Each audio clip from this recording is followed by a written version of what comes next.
എല്ലാവരും ചായ കുടിച്ചു കഴിഞ്ഞില്ലേ? വന്നേ, നമുക്ക് നോക്കാം. റെഡി? മീരയ്ക്ക് ക്ഷീണമൊന്നുമില്ലല്ലോ? ഒണ്ടേ പറയണ കേട്ടോ.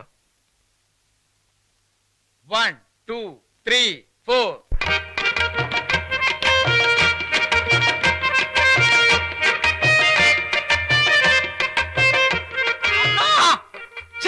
കളഞ്ഞില്ലേ കഞ്ഞിങ്കലം? അണ്ണ ഇവിടെ അണ്ണ ഇങ്ങോട്ട് നോക്കണ്ട. ഇതേതാ ഈ കൊരങ്ങച്ചൻ? നീ എന്തിനാണ് അവിടെ കയറി ഇരിക്കുന്നത്? ഇങ്ങോട്ട് ഇറങ്ങ്. ഇറങ്ങാൻ പറ്റൂല അണ്ണ. ഇറങ്ങാൻ പറ്റൂലെന്നാ? ഇങ്ങോട്ട് ഇറങ്ങണം. ഡാൻസ് ഒന്ന് റിഹേഴ്സൽ ചെയ്യാൻ സമ്മതിക്കില്ലെന്ന് പറഞ്ഞാൽ രാവിലെ മുതൽ ഓരോരോ പാര.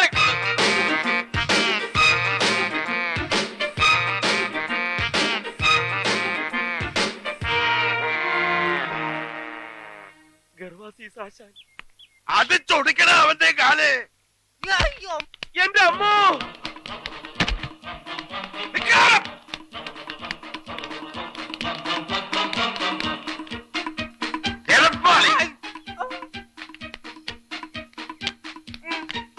എന്റെ ദൈവമേ, ഈ പിച്ചക്കാരെല്ലാവരും കൂടി എവിടേക്ക് പോണേ? പിച്ചക്കാരന്റെ അപ്പൻ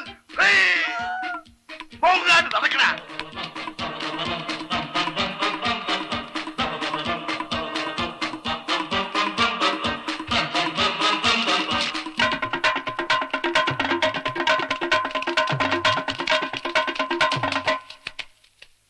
ആശാനെ, ഒരാളിപ്പോ ഇങ്ങോട്ട് ഓടിയോ? ഓടി ഓടി. ഗർവാസി സാശാന്റെ കാല് തല്ലി ഓടിച്ചവനല്ലേ? അതെ, നേരെ ഓടിയിട്ടുണ്ട്. ഇത്രയും പെട്ടെന്ന് പത്രത്തിൽ വന്നു. എന്നാന്ന് വായിച്ചേ, എങ്ങാട്ടാ ഓടിയെന്നറിയാല. എന്താണ് അവിടെ? ആശാനെ, ആശാന്റെ കാല് തല്ലി ഓടിച്ചത് പത്രത്തിൽ കിടക്കണം. എന്റെ അമ്മേ, ഞാൻ ഈ പത്രക്കാരെ കൊണ്ട് തോറ്റു. ഞാൻ എന്ത് ചെയ്യാണെന്ന് നോക്കി നടക്കുക അവന്മാര് പത്രത്തിലിടാൻ. ആ പത്രത്തിന്റെ കാര്യമൊക്കെ ഞാൻ നോക്കിക്കോളാം. ഓടാ, പെട്ടെന്ന് പോയി അവനെ പിടിക്കേ. എന്താ പത്രം ഒന്ന് വായിച്ചിട്ട് തന്നെ കാര്യം. എടാ, ഒന്ന് വായിക്കടാ, ഞാൻ കണ്ണാടി എടുത്തില്ല. ഓ, ആദായ നികുതി ഇളവ്, രാഷ്ട്രീയ രംഗത്ത് വടമതി, ഇതെവിടെ കിടക്കുന്നു? എന്താണോ ഞെട്ടുന്നത്? ഞെട്ടിക്കുന്ന വാർത്തയാണ് ആശാനെ. ആ, എന്താ പെട്ടെന്ന് വായിക്കേ. ആ, ആശാന്റെ കാൽ തല്ലി ഓടിച്ചു. ഫോട്ടോയും ഉണ്ടല്ലോ. അയ്യോ, ഇത് ഇവന്മാരെ എപ്പ എടുത്തു? കാല് തല്ലി ഓടിച്ച ഗോപാലകൃഷ്ണനോട് വിശാലഹൃദയനായ ആശാൻ ക്ഷമിച്ചിരിക്കുന്നു. അയ്യോ, ക്ഷമിച്ചിരിക്കുന്നു എന്ന് പറയാൻ നീ ആരാടാ, പന്നി? അയ്യോ, നമസ്കാരം.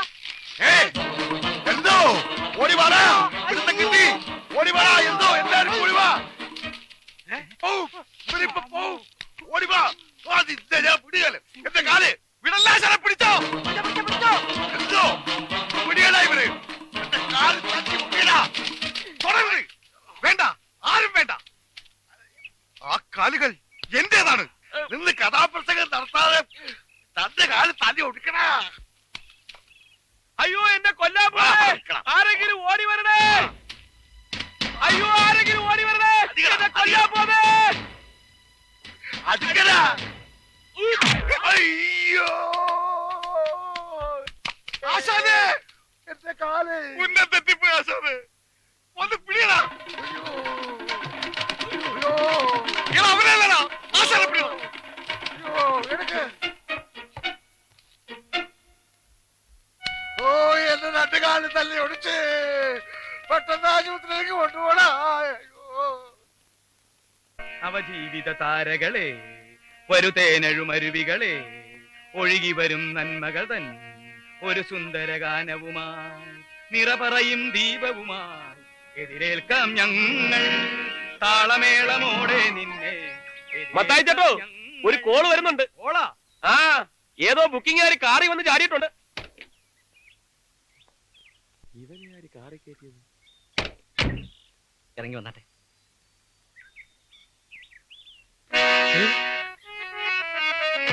എന്റെ അമ്മേ, എന്റെ അമ്മ. പാപികൾക്കു വേണ്ടി മുൾക്കിരീടവും ചുമന്നവൻ. മത്തായി ചേട്ടാ, ആ പിശാച് അമ്മയും കൊണ്ട് വരുന്നു. എതിരേൽക്കാം ഞങ്ങൾ. നിർത്തുന്നുണ്ടോ? ഇവിടെ വെച്ച് എന്റെ അമ്മയ്ക്ക് എന്തെങ്കിലും സംഭവിച്ചാലുണ്ടല്ലോ അതിന്റെ പൂർണ്ണ ഉത്തരവാദിത്തം മത്തായി ചേട്ടനായിരിക്കും. ഇവിടെ വെച്ച് നിന്റെ അമ്മയ്ക്ക് എന്ത് സംഭവിക്കാൻ? ഞാൻ പറഞ്ഞില്ലേ, എന്റെ മുറപ്പെണ്ണിനെ ഞാൻ തട്ടിക്കൊണ്ട് വന്നതാണെന്ന്. എന്തിനു വേണ്ടിയാ? മത്തായി ചേട്ടന്റെ ഈ നാടക സംഘം പൊളിയാതിരിക്കാൻ വേണ്ടി. അതിന് മാത്രം ഇവിടെ എന്താ ഉണ്ടായത്? അതൊക്കെ ആ തെണ്ടി എന്റെ അമ്മയോട് പറഞ്ഞു കൊടുത്ത് അവളെ എങ്ങാനും കാണിച്ചു കൊടുത്താൽ എന്റെ അമ്മ ഹൃദയം പൊട്ടി മരിക്കും. അയ്യോ, അങ്ങനെ എന്തെങ്കിലും സംഭവിച്ചാൽ അവരും കാണില്ല, ഈ നാടക സംഘം കാണില്ല, മത്തായി ചേട്ടൻ കാണില്ല. മീരെ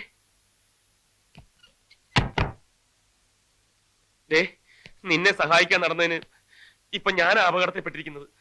ആ ദുഷ്ടം പോയി ഹൃദ്രോഗിയായ എന്റെ അമ്മയെ വിളിച്ചോണ്ട് വന്നിരിക്കുക. നീ എന്റെ ആരുമല്ലെന്ന് തെളിയിക്കാൻ. നീ എന്റെ മുറപ്പെണ്ണാണ്, അമ്മാവന്റെ മകളാണെന്നൊക്കെ ഞാൻ നാഴികയ്ക്ക് 40 വട്ടം വെച്ച് കാച്ചുന്നത് നിനക്ക് വേണ്ടിയാ. നിന്നെ ഒരാളും നോക്കാണ്ടും ദേഹത്ത് കൈവയ്ക്കാതിരിക്കാനും വേണ്ടിയാ. ഇപ്പൊ ആ നുണകളൊക്കെ എന്റെ അമ്മ അറിഞ്ഞാലുണ്ടല്ലോ, ആ നിമിഷം എന്റെ അമ്മ ചങ്ക് പൊട്ടി മരിക്കും. അങ്ങനെ ഒരു അപകടം ഇവിടെ സംഭവിക്കാതിരിക്കണമെങ്കിൽ നീ വിചാരിക്കണം. ഇനി നീ വിചാരിച്ചാൽ മാത്രമേ എനിക്കും എന്റെ അമ്മയ്ക്കും ഒരു ജീവിതമുള്ളൂ.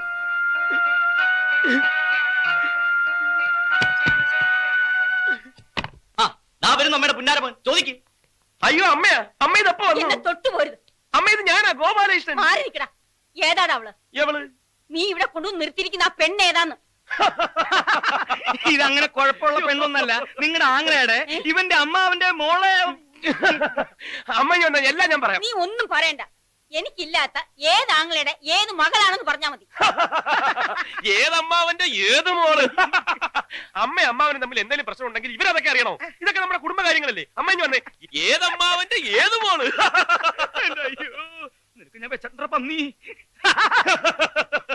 ഈ അമ്മയുടെ ഒരു കാര്യം ശരിയാക്കി തരാട്ടാ.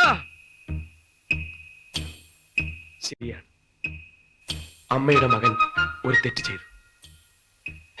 അമ്മ അറിയാണ്ട് ഞാനൊരു പെൺകുട്ടിയെ സ്നേഹിച്ചു പോയി. ഒരു വലിയ കോടീശ്വരന്റെ കോടീശ്വരിയായ ഒറ്റ മകളെ. ഒടുവിൽ മറ്റൊരു കോടീശ്വരന്റെ മകനുമായി അവളുടെ കല്യാണം നിശ്ചയിച്ചപ്പോ അവൾ ആത്മഹത്യ ചെയ്യാൻ ഒരുങ്ങിയപ്പോ എനിക്ക് മറ്റു മാർഗമില്ലാണ്ടായി പോയമ്മേ. അവളുടെ ജീവൻ രക്ഷിക്കാൻ വേണ്ടി അവളെ ഞാൻ ഇങ്ങോട്ട് കൂട്ടിക്കൊണ്ടുപോന്നു. എന്റെ മുറപ്പെണ്ണാണെന്ന് നുണ പറഞ്ഞ് അവളെ ഇവിടെ താമസിപ്പിക്കേണ്ടിയും വന്നു.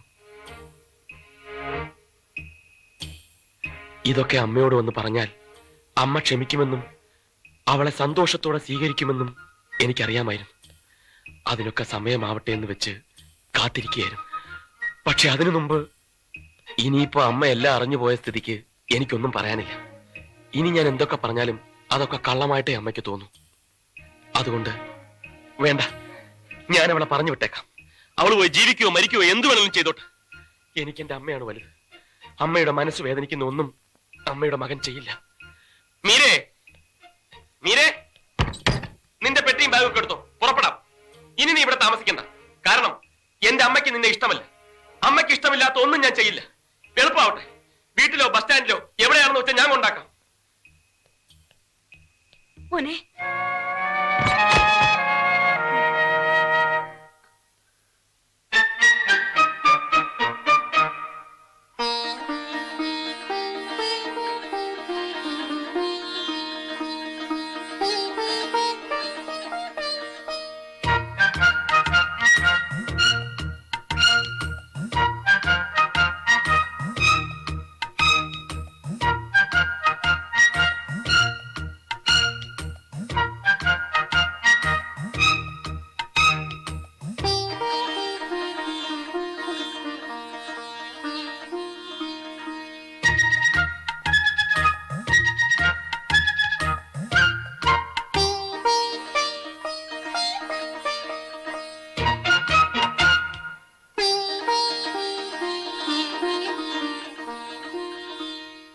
എന്ത് ധൈര്യത്തിലാ കുട്ടി നീ ഇവന്റെ കൂടെ ഇറങ്ങി പുറപ്പെട്ടത്? അതും ആണുങ്ങൾ മാത്രമുള്ള ഒരു വീട്ടിൽ വന്ന് വെറും കഴുത്തായിട്ട് താമസിക്കുക. ചീത്തപ്പേരുണ്ടാവാൻ വേറെ വല്ലതും വേണോ? ദേ, നിങ്ങളോട് രണ്ടുപേരോടാ പറയുന്നത്. ഇനി ഇവളെങ്ങനെ ഇവിടെ നിർത്താൻ പറ്റില്ല. എത്രയും പെട്ടെന്ന് അവനെ കൊണ്ട് അവളെ കഴുത്തി താലിയേറ്റിപ്പിക്കണം. അതെ, ഈ അധികം നീട്ടിക്കൊണ്ട് പോണില്ല. അമ്മ പറഞ്ഞാ പിന്നെ അതിനപ്പുറം ഇല്ല. ഏറ്റവും അടുത്ത മുഹൂർത്തത്തിൽ ഇവന്റെയും ഇവരുടെയും കല്യാണം. കംപ്ലീറ്റ് ചെലവും ഈ എന്റെ വക.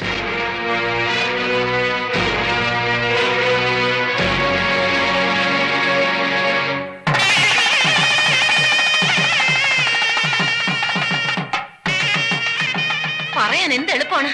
കഴുത്തിൽ താലി കെട്ടിയാണോ നാടകം കളിക്കുന്നത്? അതുകൊള്ളു. മീരയുടെ പറച്ചിൽ കേട്ടാത്തൊന്നും മീരയ്ക്ക് മാത്രമേ പ്രശ്നമുള്ളൂ. ഈ താലി കെട്ടുന്ന എന്റെ ജീവിതമോ അതെന്താ മീര മനസ്സിലാക്കാത്തത്? മീരയ്ക്ക് വേണ്ടിയല്ലേ ഞാൻ എന്റെ അമ്മയോട് പോലും കള്ളം പറഞ്ഞത്. ആ കള്ളം വിശ്വസിച്ച് മീരയുടെ കഴുത്തിൽ ഞാൻ താലി കെട്ടണമെന്ന് എന്റെ അമ്മ ആഗ്രഹിച്ചു പോയതിൽ എനിക്കെന്ത് ചെയ്യാൻ പറ്റും? അതുകൊണ്ട് എന്റെ അമ്മയുടെ ജീവൻ രക്ഷിക്കാൻ വേണ്ടി, അതിനുവേണ്ടി മാത്രം മീരയുടെ കഴുത്തിൽ ഞാൻ താലി കെട്ടിയേ പറ്റൂ. ഇത് കഴിഞ്ഞാൽ ആരും കാണാണ്ട മീര തന്നെ അതങ്ങ് അഴിച്ചു മാറ്റിയേക്കും. പ്രശ്നം തീർന്നല്ലോ. പിന്നെ ഇതിന്റെ പേരിൽ മീരയുടെ ശരീരത്തിൽ തൊടാനോ മീരയുടെ മേൽ അവകാശം സ്ഥാപിക്കാനോ ഞാൻ വരില്ല. വരില്ല എന്ന് പറഞ്ഞാൽ വരില്ല. ഇത് സത്യം, സത്യം, സത്യം. ഇപ്പൊ വിശ്വാസമായല്ലോ. വാ വാ വാ, റെഡിയാവും. വന്നേ. വിശ്വാസമായില്ല അല്ലേ? ഞാൻ നിനക്ക് വേണ്ടി ചെയ്തിട്ടുള്ള കാര്യങ്ങളിൽ ഏതെങ്കിലും ഒരെണ്ണം ഒരു ചെറിയ ഉപകാരമായിട്ടെങ്കിലും നിനക്ക് തോന്നിയിട്ടുണ്ടെങ്കിൽ ഞാൻ പറയുന്നു നീ വിശ്വസിക്കണം. ഇതിൽ കൂടുതൽ പറയാനൊന്നും എനിക്കറിയില്ല. വളഞ്ഞ വഴികളൊന്നും ഞാൻ ശീലിച്ചിട്ടുമില്ല. മീരെ, സ്വന്തം മകന്റെ താലികെട്ട് കാണാൻ കൊതിച്ചു വന്ന ഒരു അമ്മയുടെ മൃതശരീരം കാണാനുള്ള ഗതികേട് എനിക്കുണ്ടാക്കരുത്. അത്ര മാത്രമേ എനിക്ക് പറയാനുള്ളൂ.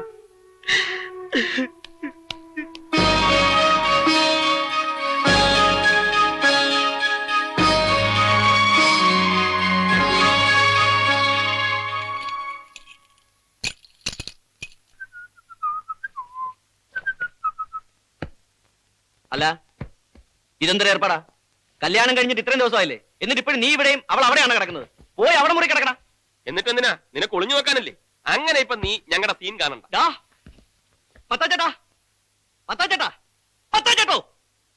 എന്താടാ തുടങ്ങിയ പിന്നെയും? ഇവനെ നോക്കിയേ, ഇവന്റെ കല്യാണം ശരിക്കുള്ള കല്യാണമായിരുന്നു എന്ന് എനിക്ക് സംശയമുണ്ട്. അല്ലെങ്കിൽ ആ പെണ്ണിനെ അവിടെ തനിച്ചാക്കിയിട്ട് ഇവൻ ഇവിടെ വന്ന് കിടക്കുന്ന എന്തിനാ? ശരിയാണല്ലോ. നിനക്ക് അവിടെ പോയി സുഖമായിട്ട് കിടന്നൂടാ ഗോപാലകൃഷ്ണ. ഓ, ആ സുഖം ഞാൻ വേണ്ടെന്ന് വെച്ചു. നിങ്ങളൊക്കെ ഇവിടെ ഇങ്ങനെ ദുഃഖിച്ചു കഴിയുമ്പോ ഞാൻ മാത്രം സൂഹിക്കുന്നത് ശരിയല്ലല്ലോ. അങ്ങനെ നീ എന്തിനാണ് ഒരു ത്യാഗം ചെയ്യണേ? എഴുന്നേൽക്കടാ. എടാ ഇങ്ങോട്ട് എഴുന്നേൽക്കാൻ. എഴുന്നേൽക്കടാ. മത്തായി ചേട്ടാ, ഞാനൊന്ന് പറയട്ടെ. തൽക്കാലം ഞങ്ങൾക്ക് കുട്ടികൾ വേണ്ട. 1 കൊല്ലം കഴിഞ്ഞിട്ട് മതിയെന്ന ഞങ്ങളുടെ തീരുമാനം. എടാ കാട്ടുപോത്തെ, ഇപ്പൊ പോയി കിടന്നാലേ 1 കൊല്ലം കഴിഞ്ഞിട്ട് കുട്ടികളുണ്ടാവുള്ളൂ. അല്ലാണ്ട് നാളെ കാലത്തൊന്നും കുട്ടികളുണ്ടാവില്ല. ബാലകൃഷ്ണ പിടിച്ചേ. എന്തോ ചെയ്യാൻ പോവുക? സാധനം വീണു. ഓക്കെ, ഇവന് ചിലപ്പോ കുടുംബാസൂത്രണത്തിന് ചിലപ്പോ ഗവൺമെന്റിൽ നിന്ന് കാശ് വിട്ടുട്ടോ. തെമ്മാരത്തിന് കാണിക്കുന്നത് അതിന് വേണം കേട്ടോ. എന്താ ഇത്? മര്യാദയ്ക്ക് കട്ടിൽ ഇങ്ങോട്ട് കൊണ്ടുവരണോ ഞാൻ അങ്ങോട്ട് വരണോ? ബാലകൃഷ്ണ, ഇത് നല്ല ഐശ്വര്യമുള്ള കട്ടള. എന്റെ അപ്പാപ്പൻ ഇതുമ്മ കിടന്നിട്ട് 3-ാം ദിവസം തട്ടിക്കും. ഇതെന്താ ഇങ്ങോട്ട് പിടിച്ചോണ്ട് വരുന്നത്? ഇതെന്താണെന്ന്? കട്ടില് കണ്ടൂടെ? അങ്ങ് മാറി കൂട്ടി. ഇതെന്തിനാ ഇവിടെ കൊണ്ടിടുന്നത്? ഇന്നു മുതൽ ഈ കട്ടിലിന്റെ സ്ഥാനം ഇവിടെയാ. ഇവിടെ ഒരു കട്ടിലുണ്ടല്ലോ, പിന്നെ എന്തിനാ ഇത്? അത് തന്റെ കട്ടില്. ഇതേ കിടക്കേണ്ട ആൾ ഇപ്പൊ വരും. ആര്? നീ ഇതങ്ങോട്ട് വിരിച്ചേ. ചോദിച്ചത് കേട്ടില്ലേ? ആരെവിടെ വന്ന് കിടക്കാൻ പോകുന്നേന്ന്? ചൂടാവല്ലേ സിസ്റ്ററെ, ഞാനല്ല. പോരെ. നിനക്ക് എന്താ നാണം? ഇന്ന് മുതൽ നിങ്ങൾ 2 അല്ല 1. അയ്യേ, നീ എന്തിനാണ് അവിടെ വട്ടം കറങ്ങി നിൽക്കണേ? നാണമില്ലേ? മത്തായി ചേട്ടാ, വാതിൽ അടച്ചു കളല്ലേ? ഓ, അടച്ചു കളഞ്ഞു. മത്തായി ചേട്ടാ, പുറത്തുനിന്ന് കുറ്റിയിട്ടേക്കല്ലേ? കുറ്റിയൊന്നും ഇട്ടിട്ടില്ലടാ. അയ്യോ, കുറ്റിയിട്ട് കളഞ്ഞു. ഇതാ ചെറിയ കാര്യം മതി. മത്തായി ചേട്ടാ ഉടനെ കുറ്റിയിട്ട് കളയും. മത്തായി ചേട്ടാ,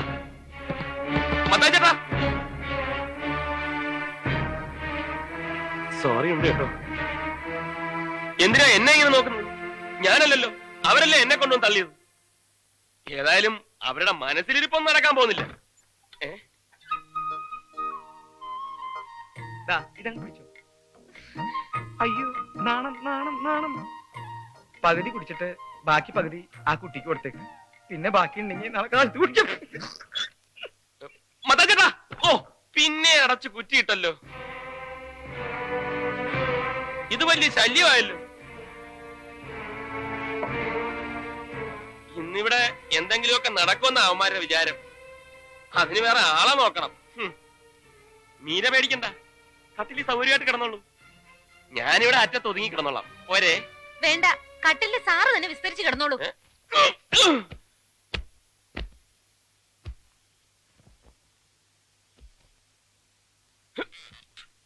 ഓക്കെ, മീരയ്ക്ക് മീരയെ വിശ്വാസമില്ലെങ്കിൽ വേണ്ട. പക്ഷെ എനിക്ക് എന്നെ നല്ല വിശ്വാസമാണ്. ഇനി മീരയുടെ ഭാഗത്തു നിന്ന് എന്തെങ്കിലും തെറ്റുണ്ടായാലും ഞാനത് തടയും. Good night.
ഓക്കെ.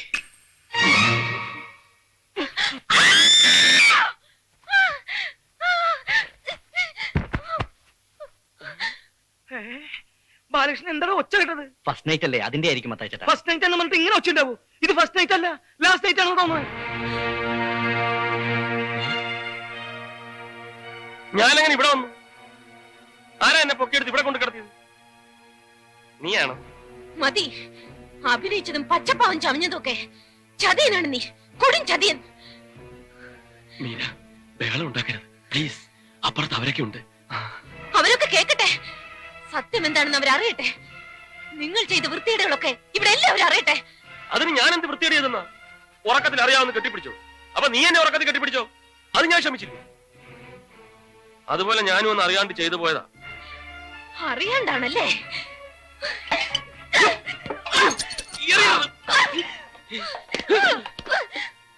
നീ അറിയാണ്ട് ചെയ്തതാണല്ലേ? എന്നെ നീ ശരിക്കും അറിയാണ്ടാണ് ഇതൊക്കെ ചെയ്യുന്നത്. എന്തായി കാണിക്കുന്നത്? ഞാൻ അപ്പോഴേ പറഞ്ഞതല്ലേ എന്റെ ശരീരത്തിൽ തൊട്ടു പോരുന്നുണ്ട്, തൊടാൻ ഞാൻ സമ്മതിക്കില്ലെന്ന്. എന്നിട്ടും നീ ഇതല്ലേ, ഈ ചരട് എന്റെ കഴുത്തിൽ കെട്ടിയ അധികാരത്തിലല്ലേ നീ എന്നെ തൊട്ടത്? ആ അധികാരം ഞാൻ ഇപ്പൊ തന്നെ അവസാനിപ്പിച്ചേക്കാം. കൈയെടുക്ക്. ഞാൻ പറയുന്ന ഒന്ന് കേൾക്ക്. പൊട്ടിക്കരുത്. കൈയെടുക്കാനാ പറഞ്ഞത്. പൊട്ടിക്കരുതെന്നാ പറഞ്ഞത്. പൊട്ടിക്കും, പൊട്ടിക്കെന്ന് പറഞ്ഞ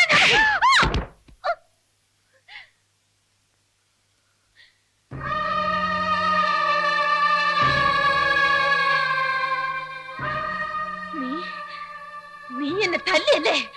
നിന്നെ തല്ലുകയല്ല, കൊന്നു കുഴിച്ചു മൂടുക വേണ്ടത്. ഇനി ആ താലിയിൽ എങ്ങനെ തൊട്ടാലുണ്ടല്ലോ, കൊന്നുകളയും നിന്നെ ഞാൻ. വേണ്ട, നീ എന്നെ കൊല്ലണ്ട.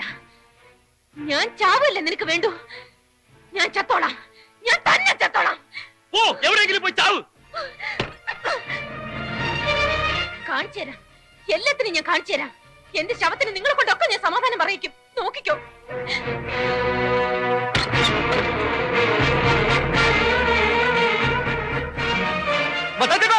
അവിടെ കിണറ്റിന് നേരെ പോണ്. അയ്യോ, അവള് ചാടും, അവൾ ഉറപ്പായിട്ട് കിണറ്റി ചാടും. മീരേ, മീരേ, മോളെ ഞാൻ പറയണത് കേക്ക്. ഞാൻ പറഞ്ഞത് കേൾക്കാൻ മോളെ എന്തെങ്കിലും ഉണ്ടെങ്കിൽ പെണ്ണെ മര്യാദ കേൾക്കാൻ പറ്റില്ലല്ലേ?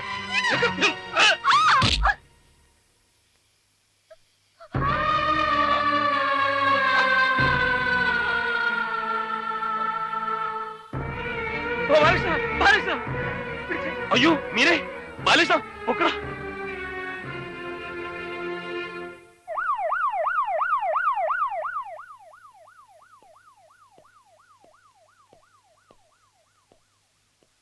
ആ പെൺകുട്ടിയുടെ ഭർത്താവാരാ? ദേ ഇവനാ ഗോപാലകൃഷ്ണൻ. ഇരിക്കൂ.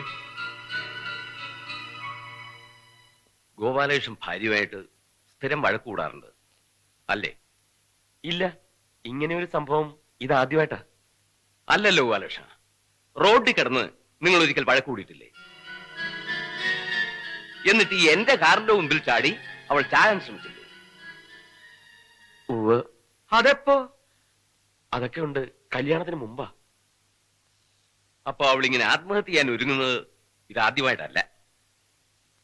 അല്ല, അത് മാത്രമല്ല, ഒരിക്കൽ അവൾ എന്നോടും പറഞ്ഞിട്ടുണ്ട്, അടുപ്പിലാളുന്ന തീ നോക്കി നിൽക്കുന്നുണ്ട്. ഞാൻ ചോദിച്ചപ്പോ തീ ചാടി മരിക്കുന്നത് അവൾക്ക് ഇഷ്ടമെന്ന്. ആ അത് അവൾ എന്നോടും പറഞ്ഞിട്ടുണ്ട്. അവൾക്ക് കിണറ്റി ചാടി മരിക്കാൻ ഭയങ്കര കൊതിയാണെന്ന്. അപ്പോ എന്റെ ഊഹം ശരിയാണ്. She is abnormal. അപ്പോ എന്റെ ഊഹവും ശരിയാണ്. അവൾക്ക് ഭ്രാന്താണല്ലേ? ഭ്രാന്തെന്ന് പറയാൻ പാടില്ല, ഒരു തരം മാനസിക രോഗം. ആത്മഹത്യാ പ്രവണതയുള്ള ഒരു മാനസിക രോഗി. ഞങ്ങളുടെ ഭാഷയിൽ പറഞ്ഞാൽ എ സൂയിസൈഡ് മാനിയാക്ക്. മരണം സ്വയം വരിക്കുക, ആ മരണത്തിലൂടെ മറ്റുള്ളവരോട് പ്രതികാരം ചെയ്യുക, അതാ അവളുടെ ഉദ്ദേശം. അല്ലെങ്കിൽ അവൾ ഇങ്ങനെ ഒരു കത്തെഴുതി എപ്പോഴും കൂടെ കൊണ്ട് നടക്കേണ്ട കാര്യമില്ലല്ലോ. ഇതെനിക്ക് അവളുടെ കയ്യിൽ നിന്ന് കിട്ടിയതാ. ഇതിലെന്താ എഴുതിയിരിക്കുന്നതെന്ന് ഞാൻ വായിക്കാം. പ്രിയപ്പെട്ട അച്ഛന്, ഞാൻ ഒരിക്കലും ആത്മഹത്യ ചെയ്യില്ല. എന്റെ മരണം അത് ഏത് നിമിഷത്തിലും സംഭവിക്കാം. അങ്ങനെ സംഭവിച്ചാൽ അച്ഛൻ അറിയണം അതൊരു കൊലപാതകമാണെന്ന്. എന്റെ ഭർത്താവാണ് എന്നെ കൊന്നിരിക്കുന്നതെന്ന്. അച്ഛന്റെ മകൾ മീര.